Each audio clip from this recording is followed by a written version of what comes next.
you can't post right now. You may have used Facebook in a way that our system consider unusual, even if you didn't mean to. You can post again in 20 hours. Well, that was yesterday, and after I've posted today, come later tonight or tomorrow, I'll be banned again, because I get banned every day for posting. This is why we need to get over to things like MeWe and anything other than Zionist book. They do put some truths in religions, strangely enough. The golden rule. Buddhism, hurt no other with that which pains yourself. Christianity, do unto others as you would have them do unto you.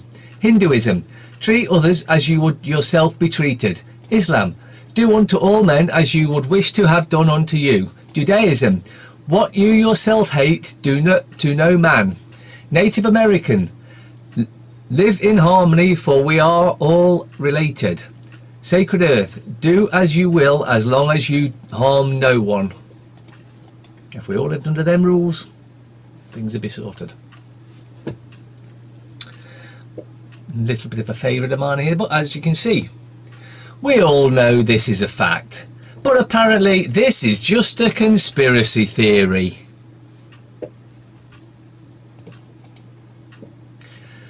The courts will let dirty perverts off. Someone I don't think the victims nor the people will. So CPS better get their act together. We know most of you are involved. You know your time is coming. Why are hurricanes named after women? Because they arrive wet and wild, then leave with your house and car.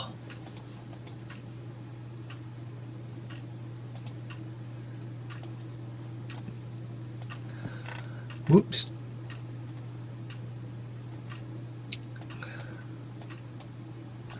Some Hongkongers have phones checked for protest photos at mainland China border amid anti-government unrest. Hongkongers trying to cross the border into mainland China were reportedly being asked to unlock their mobile phones by immigration officers for the inspection of photos and videos related to the anti-extradition bill protests. Of 10 travellers who shared their experiences with the post, 5 said mainland authorities had also inspected their private messages at land control points between Hong Kong and the neighbouring city of Shenzhen. All of them, most of whom declined to be named as they crossed the border regularly and feared repercussions if they were named, said this was the first time they had the contents of their phone examined.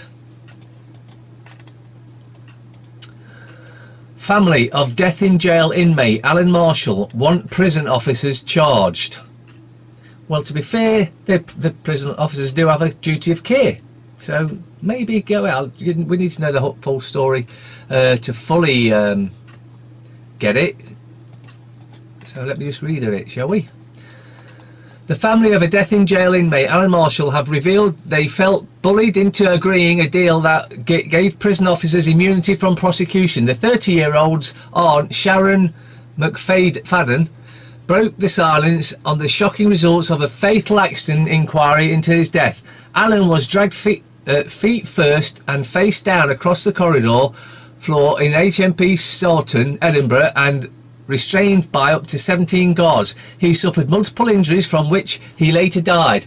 Sharon revealed jail officers were told they would not be charged with any criminal offence if they gave evidence at the FAI. But the family were left shocked when their sheriff at the FAI, Gordon Liddell, ruled Allan's death was entirely preventable and accused officers of failing to tell the whole truth about what happened. Sheriff Liddell said, "Sometimes they appeared to be mutually and consistently dishonest. The family are angry at the officers have been given their guarantee for questionable evidence about an incident that was in any case captured on TV." Everything's corrupt. Nurse caught on video stabbing autistic teen with syringes at New NJ hospital loses her licence. I think some have seriously gone mad. New Jersey regulators have revoked the nursing licence of a woman caught on security cameras stabbing an autistic teenager with syringes when he failed to comply with her instructions, officials said Thursday. The State Attorney's General Division of Consumer Affairs announced in a news release that the New Jersey Board of Nursing had revoked the registered nursing licence of Naomi Derrick because of the 2016 episode at an Atlantic City Hospital psychiatric unit. Officials said they also plan to begin proceedings to revoke Derrick's licence for respiratory therapy. Debunking the myth that anti-Zionism is anti-Semitic. All over the world, it is an alarming time to be Jewish, but conflating anti-Zionism with Jew hatred is a tragic mistake. In a bewildering and alarming time to be a Jew, both because of anti-Semitism and rising, and because so many politicians are responding to it not by protecting Jews but by victimising Palestinians. On the 16th of February, members of France's Yellow Vest protest movement hurled anti-Semitic insults at the distinguished French Jewish philosopher Alain Finkielkraut. On 19th of February, swastikas were found on 80 gravestones in Alsace. Doesn't mean that the Yellow Vest did it. This is more like the government doing it, trying to get push the blame onto the Yellow Vest, because that's how they do things. 2 days later, the French President Emmanuel Macron, and traitor to humanity, after announcing that Europe was facing a resurgence of anti-Semitism unseen since World War II, bullshit, unveiled new measures to fight it. See, this lets you know that they're protecting the Zionists. Among them was a new official definition of anti-Semitism. The definition, produced by the International Holocaust Remembrance Alliance in 2016, includes among its contemporary examples of anti-Semitism denying the Jewish people their right to self-determination. In other words, anti-Zionism is Jew hatred. In so doing, Macron joined Germany, Britain, the United States and roughly 30 other governments, and like them, he made a tragic mistake. Anti-Zionism is not inherently anti-Semitic, and claiming it is uses Jewish suffering to ease the Palestinian experience. Yes, anti-Semitism is growing.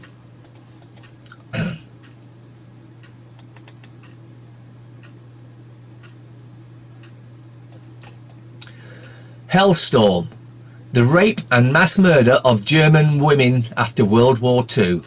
This is a video, if you have not seen it, you seriously should. Edited and introduced by Lasha Darkman, with additional notes and comments. In the German race, there is nothing but evil. Use force and break the racial pride of these German women. Take them as your lawful booty. Kill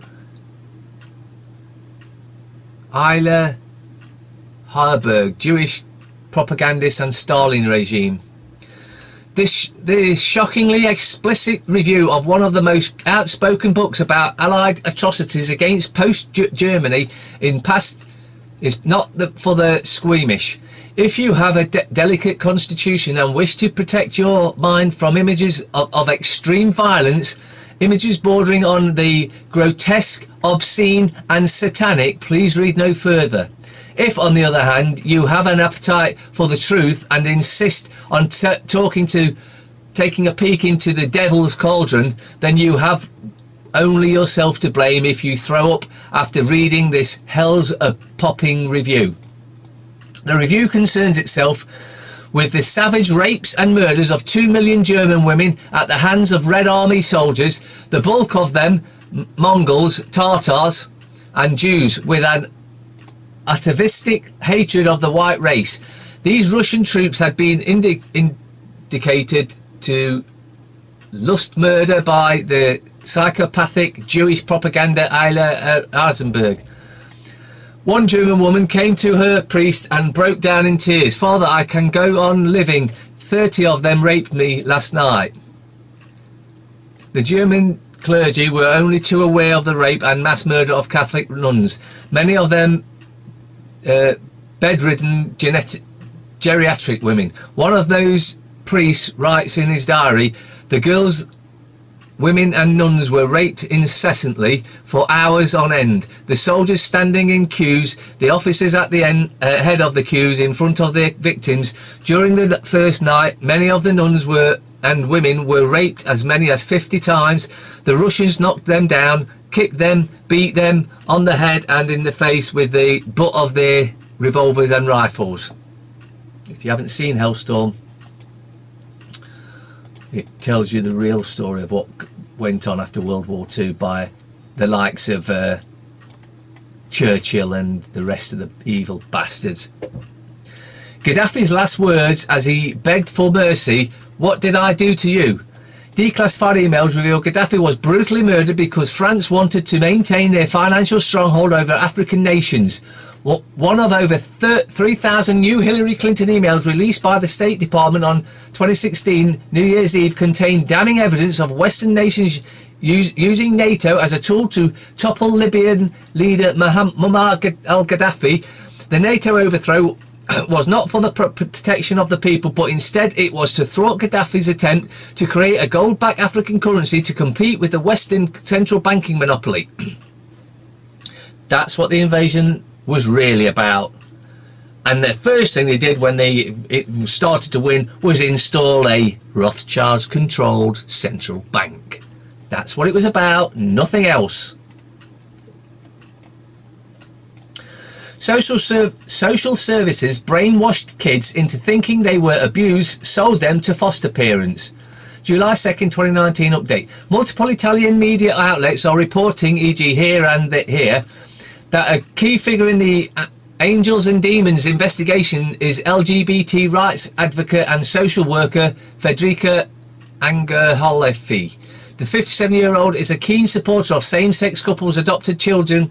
One of the foster families mentioned in the case are formed by a same-sex female couple, and according to 11 Il Guaronel, a few of the foster mothers under investigation have been previously involved in a lesbian affair with Angerholefi.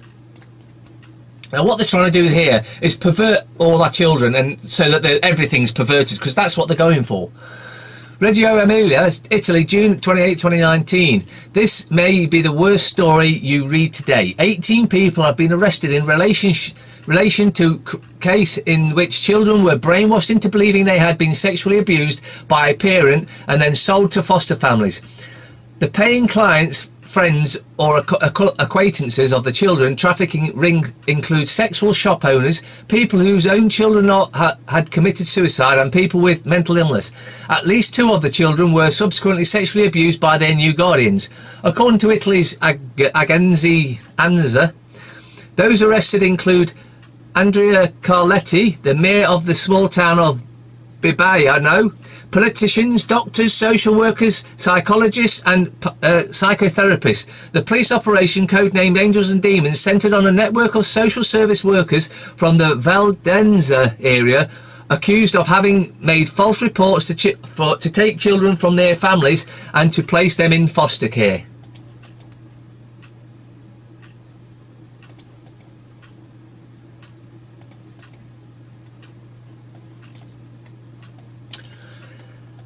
ASDA video exposing supermarket for threatening workers with sack have gone viral.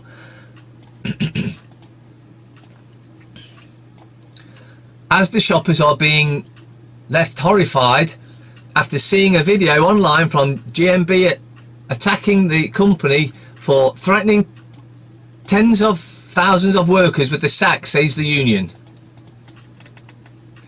This shocking video was launched on social media on Thursday 8th and saw it quickly spread across the internet, being viewed by more than 500,000 people in just 24 hours. The viral video includes anonymous case studies from ASDA workers voiced by actors, highlighting the stress company bosses are inflicting on staff by forcing them to sign punishing new contracts. One ASDA worker says that they are off sick with their husband as he's terminally ill, and they have to sign as they can't stand any more stress.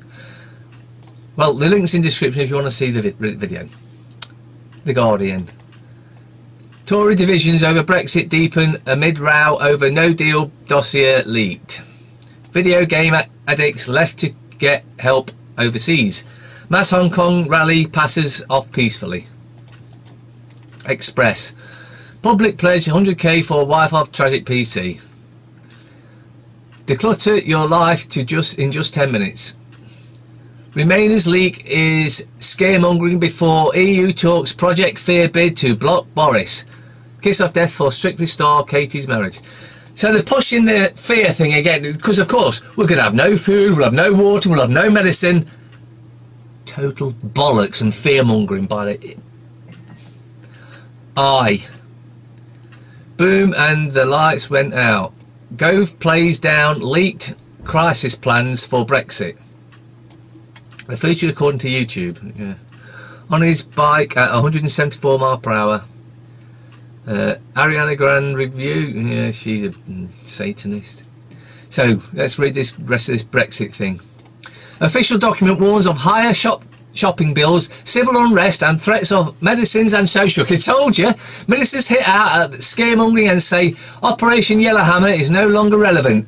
Prime Minister will tell Merkel and Macron this week that Parliament cannot hijack Brexit process. Tory Grandee says there are enough Conservative rebels to bring down Johnson's government.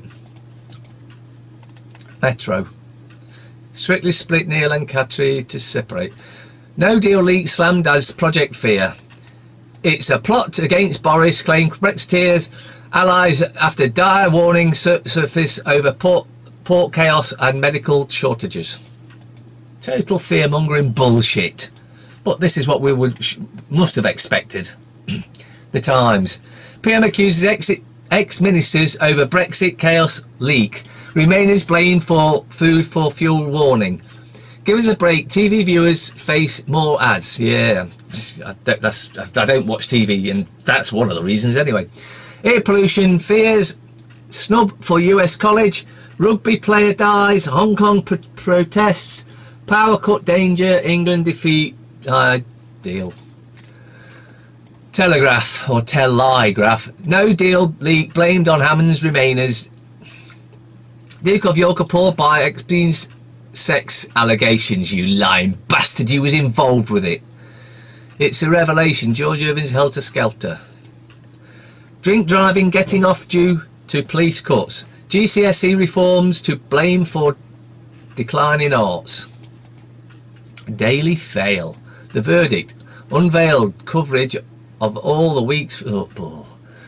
Mitau, 10,000 Royal Treasure Hunt winner, so will you be next? Doctors ordered to stop half-day closing. Surgeries that take the afternoon off face 40,000 funding acts. After that curse of Strictly strikes again. The Scum. Jamie's 7-day veggie heaven. Strictly stars to divorce, kissing Katya does the splits. Horror killer let loose in Britain. Waste of paper. Strictly crap again. Don't chuck the beef barbecue just yet. Here we glow, folks. 3 weeks blast off summer starts holiday weekend. Yeah, we'll see. FT. Power crash. Didcot towers demolishes. Investors move into position for fresh wave of simultaneous measures. Blue chip bosses suffer pay cuts as top companies reel from investor revolt. And almost finally, when you're trying to stay positive and have fun, but your depression is still lurking in the shadows. Her. What's your cat's name? Me. Dickface. Her. Why? Time is... I've got way too much time on my hands.